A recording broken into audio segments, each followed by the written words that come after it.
İyi günler arkadaşlar. Kanalımıza hoş geldiniz. Bugün yine sizler için yepyeni videolarla karşınızdayım.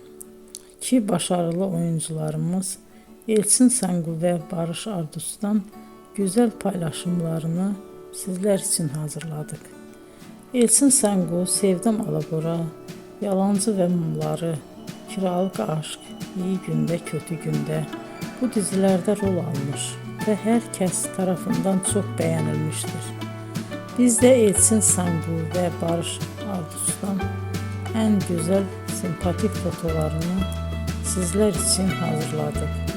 Bu karelerin devamını istiyorsanızsa emeğe saygı olarak kanalımıza abone olup yorum yazmayı unutmayın arkadaşlar. Teşekkür ederim.